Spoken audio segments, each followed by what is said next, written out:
comes. Hey, watch it, goddammit!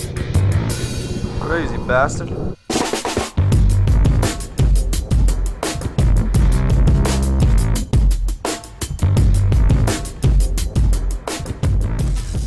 What's up, gamers? Swiss Maverick here.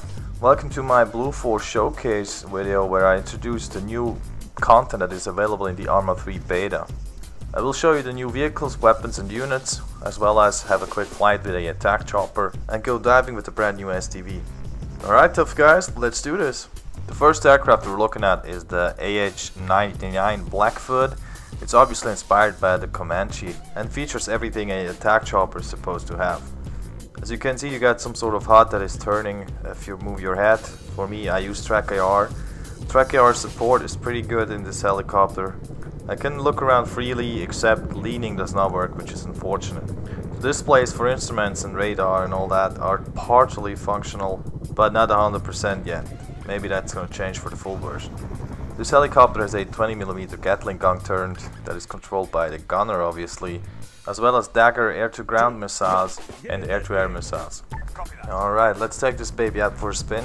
I have just configured or reconfigured my controls for the ARMA 3 beta, and I'm not really experienced yet, so we're gonna see how that turns out.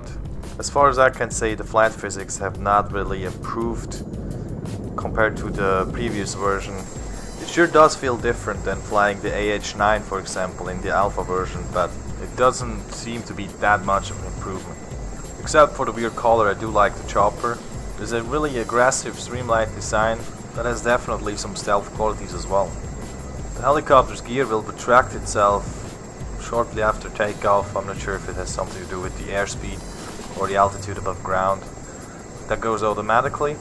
And another feature that I like is like the retractable weapon pods or rocket pods. So as soon as you switch from gun to either air-to-ground or air-to-air missiles, you see those like small wings popping out with the missile pods under them. So that's pretty nice. That's a cool feature. If you switch back to gun, they're going to be retracted automatically. I'm just heading over to Mike 26 to this air radar station. I got some hostile contacts over there. We'll see if we can light them up. The first time I tried today was a bit weird because the gunner was not really engaging anything except with the gun. The air-to-ground missiles are supposed to be guidable, I'd say, but I could not figure out how to do this with the gunner. I have not tried it myself as a gunner yet, so I cannot really tell you if it's bugged or if there is actually a way to do it. Unfortunately, the gun sounds are pretty disappointing in my opinion. I mean, I've never flown a combat chopper, an attack helicopter. I have no idea how those guns sound really, or this specific gun, but if I fly an attack chopper and use a 20mm Gatling gun, I would like to hear some noise and like some really intimidating weapon sounds, and that's sort of not happening here. The gunner is not really doing a good job. I mean, he's ordered to engage it well, and there are quite a few targets down there. He did shoot a few rounds, but that's about it. He does not like actively engage those targets. I'm trying to switch to air-to-ground missiles, but also there, even with assigning targets, the gunner could not really lock onto this vehicle and the missile goes out in the blue. This goes on like that for about 5 minutes, so I'm gonna cut the footage here and get back to the airfield where I can show you some more of the BLUFOR beta content. The next vehicle I want to show you is the UH-80 Ghost Hawk. It's kind of similar to the Black Hawk in ARMA 2. Basic transport chopper, miniguns on the side. It does look sort of like a fish. Definitely some stealth quality going on there. I can't tell you if this helicopter exists in real life, but it looks definitely like the one that was probably used on the raid for Osama bin Laden. Especially the tail rotor looks very similar to the helicopter wreck that we have seen in pictures on the news after the raid on Osama bin Laden. And if you have seen the movie Zero Dark 30, this helicopter will definitely look familiar to you. The doors on the side can be opened, and it appears as if there is space for 8 infantrymen, pilot, co-pilot and 2 gunners. The helicopter is armed with M134 miniguns, one on each side. Let's hop in the cockpit real quick. It looks like a state-of-the-art helicopter, really modern controls. displays for digital instruments, all that kind of stuff. Those instruments appear to be working. You've got RPM, torque, airspeed, altitude, fuel, all that kind of stuff. But I have not really checked it out while flying, so I cannot tell you if it's accurate or not. It would be awesome, because if you've played take-on helicopters, then you really have to focus on your instruments. They really tell you what the chopper is doing. And I would love to have those features here as well. On the left side there's some sort of radar, also here I have not checked out if this is in fact working and displaying other air contacts, or if it's just eye candy. I'm not gonna fly this aircraft now. It's basic transport chopper, nothing fancy about that. Let's have a quick look at the new units. The first guy here appears to be an ION mercenary. ION, you probably know that from the PMC expansion on ARMA 2, as well as take-on helicopters. So he's probably some sort of civilian contractor. Nice shirt. And then you get a whole new group, which is Special Forces. The first unit here is a demolition specialist. He's carrying a backpack with some charges, a new hat. The second one is a joint tactical air controller who's carrying a laser designator. The third one is the Special Forces marksman. Really cool here, the same rifle for the marksman as in the alpha version, but with the sniper scope. This one is the medic. He's carrying an assault rifle with a silencer and apparently some new goggles. They look pretty nice. This here is the scout. He's apparently wearing a very light loadout, which will make him pretty agile and fast. This one is obviously AT, and the last one is the team leader. So you can see the whole group is featuring a rather light loadout.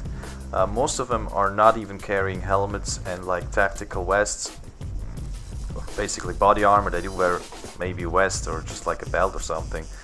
So they're really light armored, not really suited for direct contact. Special Forces will rather try to infiltrate it than go into offensive combat.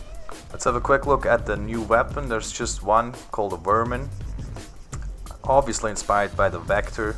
That is a real life weapon. Some stuff has changed. The N-Law is called PCML now. Don't ask me why. Works still the same way, looks the same, but has a different name now. Let's have a quick look at this Vector. Obviously submachine gun, 9mm, 30 round max. Pretty cool on short range, but not effective on long range. Fire modes are semi-auto and full auto. It's about what you expect from a submachine gun.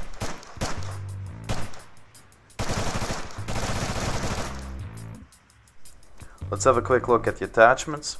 I haven't discovered any new ones yet, but I want to show you something that is special here with the Vermin.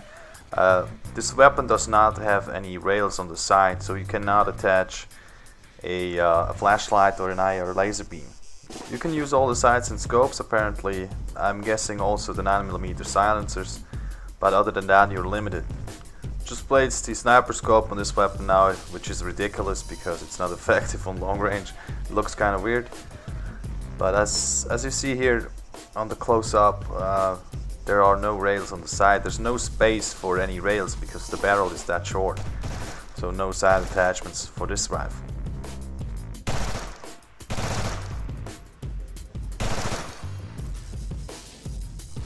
Okay, let's get back to the vehicles, ground vehicles now. The new BLUFOR APC is called AMV-7 Marshall. Obviously an 8-wheeled light armor vehicle. Looks pretty nice. Driver and gunner seat plus space for 8 infantrymen in the rear. At the back of this vehicle you will see 2 propellers. This means that it's actually amphibious. I've not tried it yet, but it's gotta be, because otherwise that's just ridiculous. Let's hop inside as a passenger. Check out this 3D inside view real quick. 8 seats here, as I mentioned just before. Here kind of weird, you got like the part of the turret like right in your face, but that's just the detail. In the driver's seat, unfortunately you do not have a 3D cockpit, or not yet. I hope this will come for the full game version. For now it's just like the periscope view or the turned out view, as you see here. The inside view has a night vision option, so at least that is pretty neat if you're driving at night. Let's switch to gunner. gun view. 360-degree turnable turned, 40mm rapid fire cannon that fires a high explosive as well as armor piercing rounds.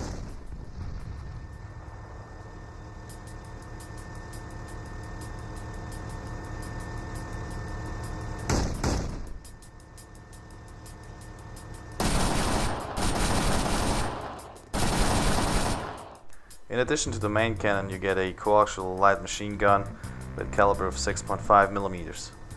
The gun view has night vision as well as black and white hot thermal, plus obviously day TV. I really like this vehicle. It looks pretty sweet. It has a pretty nice sound pack for engine and guns, and I'm definitely looking forward to some more immersive ground combat with those LAVs. You can generally say that all those additional aircraft, vehicles and units do open a wider spectrum for mission creators to build their stuff on. And remember, there's still much more to come. The last new ground vehicle that is in the beta now is the logistics vehicle, or the main transport truck, which is called Emmet or Hemmet, something like that. Pretty big ass truck. It reminds me of a Scott launcher platform, you know. So a rather huge thing. 3D cockpit with working instruments as far as I can tell. The mirrors are kind of bugged. Some mirrors do work, but like the big mirrors, they display something but not really what's behind the vehicle. There are two versions, one is like the open one and the other one has a tarp on it. Other than that, they're the same. Okay, now to the good stuff. This baby is called SDV, Seal Delivery Vehicle. Do not confuse it with STD, that's something entirely different, but that was just a side note. For me, this is definitely like the most anticipated vehicle ever since it was revealed in one of the very early ARMA 3 Alpha screenshots. Let me just change into my wetsuit and I'm gonna show how this baby works. The SDV is basically a small submarine. In real life it's used by the US Navy SEALs. I don't know about other countries' special forces, but definitely the SEALs do use that thing. It is very well suited for underwater infiltration, obviously. You can get close to the coast, deploy some divers, swim to land or to a ship or whatnot, and go for your objective. It has space for 4 divers, driver, gunner and 2 backseat slots. But since the SDV is not armed, the gunner seat is more used as an observer and not really as an actual gunner. Nicely animated cockpit, 3D view. Gunner. Driver view here, you see the monitor. The driver has like the underwater view, so just like a front camera, and the gunner has control over the periscope that is mounted on top of the SDV, and that is 360-degree turnable. We're gonna have a look at that later. The hatch can be closed, but it's also possible to dive with open hatches, because if you're a diver, you're wearing your mask and your rebreather, so you will not drown. It's possible to drive on the surface, as I'm doing it right now, but the submarine is obviously constructed for diving, and that's what we're gonna do now. I do like the 3D cockpit view, also like the steering animation. That's pretty neat. If you hit 0 on your numpad, you go into like the main view where you can see a bit better and the resolution is better. Already some nice fishies there. You can switch to night vision in that mode, but that's good for nighttime infiltrations. The controls are pretty basic: forward, backwards, left and right, and up and down, almost as keyboard flying with a helicopter.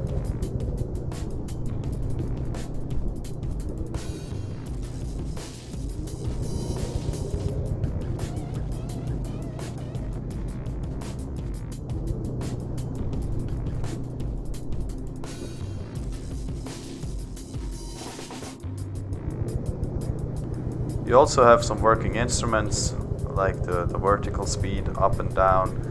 You get fuel, RPM of the engine. On the left side is a compass, an instrument that will pretty much display the attitude in the water, and a watch. As a gunner, you can use the periscope at all time to like scan around a bit, but to really make it functional you have to go to periscope depth. The driver can select that option from the scroll menu, and the submarine will almost surface. As you can see right now, just the periscope is like sticking out of the water, and if you check those two displays now, you see that periscope is actually over the surface. As a gunner, I can use it here from the 3D view, but it's definitely more effective if I go to the scope view, if you want to call it that. You can observe in day TV as well as night vision, thermal optics, and you get some zoom.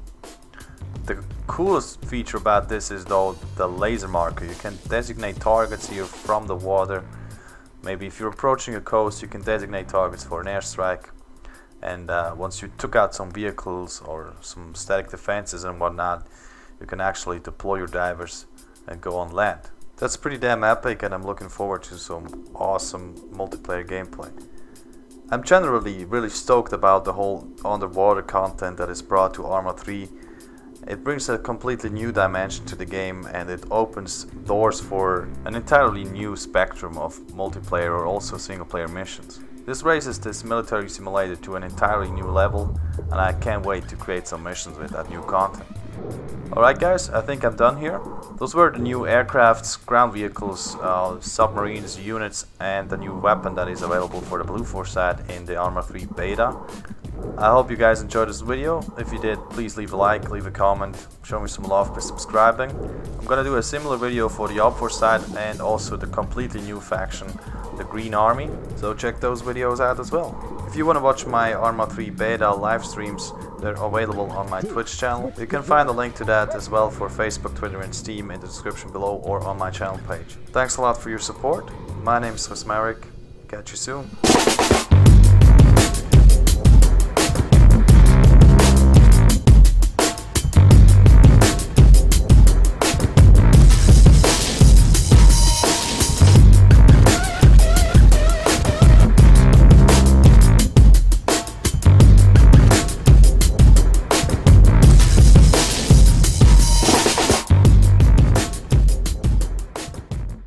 Features everything an attack chopper is supposed to have. As you can see, you got some sort of HUD that is turning if you move your head. For me, I use track AR. Track AR support is pretty good in this helicopter. I can look around freely, except leaning does not work, which is unfortunate. The displays for instruments and radar and all that are partially functional, but not 100% yet. Maybe that's going to change for the full version. This helicopter has a 20mm Gatling gun.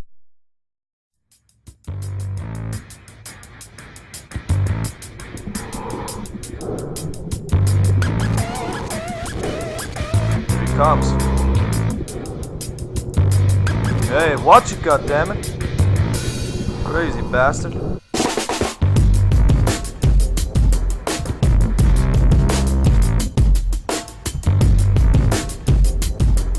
Turned that is controlled by the gunner, obviously, as well as Dagger air-to-ground missiles and air-to-air missiles. Alright, let's take this baby out for a spin. I have just configured or reconfigured my controls for the ARMA 3 beta, and I'm not really experienced yet, so we're gonna see how that turns out.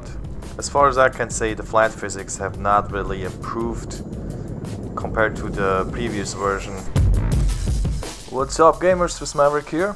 Welcome to my BLUFOR Showcase video where I introduce the new content that is available in the ARMA 3 beta. I will show you the new vehicles, weapons and units, as well as have a quick flight with a attack chopper and go diving with the brand new STV. Alright tough guys, let's do this. The first aircraft we're looking at is the AH-99 Blackfoot. It's obviously inspired by the Comanche, and it sure does feel different than flying the AH-9 for example in the alpha version, but it doesn't seem to be that much of an improvement. Except for the weird color, I do like the chopper. There's a really aggressive streamlined design that has definitely some stealth qualities as well. The helicopter's gear will retract itself shortly after takeoff. I'm not sure if it has something to do with the airspeed or the altitude above ground. That goes automatically.